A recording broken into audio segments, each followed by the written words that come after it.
Viewers, আশা করি সবাই ভালো আছেন। আজকে আমার এই ভিডিওতে আমি মিল্টন সমাদ্দারকে নিয়ে কথা বলবো। আমরা এমন এক জাতি, হযবরল জাতি, একজনকে উপরে উঠতে দেখলেই আমরা তাকে নিচে নামানোর জন্য তাকে টানা হেঁচড়া করি। আপনি যিনি এই ভিডিওটা দেখতেছেন, আপনি কতজন লোকজন যারা রাস্তায় পড়ে থাকে অসহায়, কয়েকজন লোককে আপনি নিজের কাছে এনে সেবা যত্ন করেছেন? আপনি কোনো উত্তর দিতে পারবেন? পারবেন না।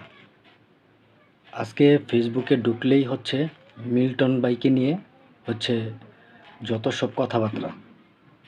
উনি নিজের অ্যাকাউন্টে টাকা জমা রাখেন,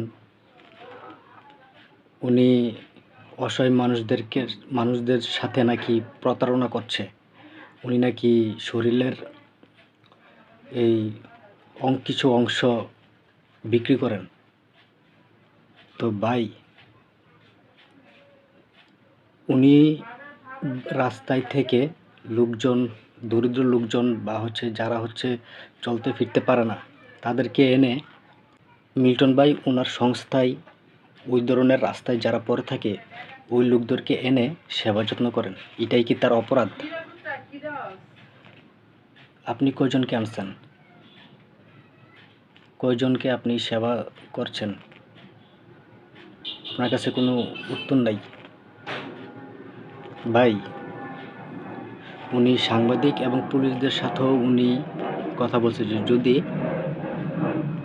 আমার নিজের নামে কোনো বাড়ি, ঢাকা শহরে বাড়ি, গাড়ি বা কোনো সম্পত্তি যদি আমাকে দেখাতে পারেন, তাহলে আমি নিজে এই সিলিন্ডার করব।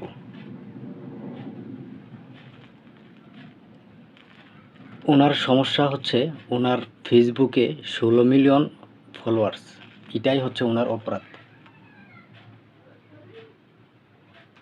ভাই, উনি তো ওখান থেকে যে টাকাগুলো ইনকাম হয় উনি তো ওখানেও ব্যয় করেন। আপনি কয়জন ভালো লোক পাবেন বলেন? তো এইসব বাদ দেন। উনি কি করতেছে ওনাকে করতে দেন। উনি যে কাজটা করতেছে এটা আমার দ্বারা, আপনার দ্বারা সম্ভব না, বুঝছেন? তো ওনাকে ওনার মতো কাজ করতে দেন। ভালো থাকবেন।